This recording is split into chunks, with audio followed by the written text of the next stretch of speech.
সেই কাজ দিয়ে আমার একটি ছেলে একটি মেয়ে, আমাদের সংসারটা চলে না, খুবই কষ্ট।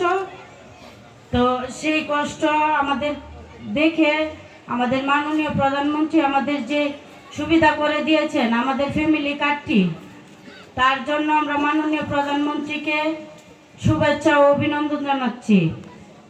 আমরা ছোট থেকে যে কষ্ট করে আসছি সেই কষ্ট সাথে নিয়ে স্বামী সংসারে আসা, এখনো সেই কষ্টে বুকে নিয়ে আমি যে সংসারটি করছি তা আমার স্বামী ছোটখাটো কাজ করছে, আমাদের সংসারে হচ্ছে না।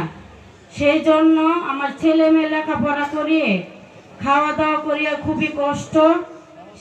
সেই কষ্টের কথা চিন্তা করে আমাদের মাননীয় প্রধানমন্ত্রী আমাদের যে ফ্যামিলি কার্ডটি করে দিয়েছেন, তার জন্য মাননীয় প্রধানমন্ত্রীর কাছে আন্তরিকতা ও শুভেচ্ছা। আমরা যে কার্ডটি হাতে পেয়েছি খুবই দুঃখজনক যে এই কার্ডটি পাওয়ার কারণে আমাদের খুবই আর্থিকভাবে সহযোগিতা হয়েছে। আমার আলম ভাইয়ের ভালোবাসার কারণে হয়তো পারে আমরা এই কার্ডটি হাতে পেয়েছি।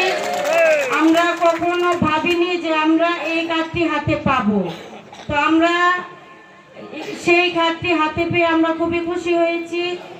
তো আমরা কিভাবে জানি না, মাননীয় প্রধানমন্ত্রীর কাছে সেই দুঃখ প্রকাশ করব। কার্ডটি পাওয়ার জন্য ধন্যবাদ। যে আন্তরিকতা প্রকাশ করছি। আল্লাহ হাফেজ, আসসালামু আলাইকুম। ধন্যবাদ।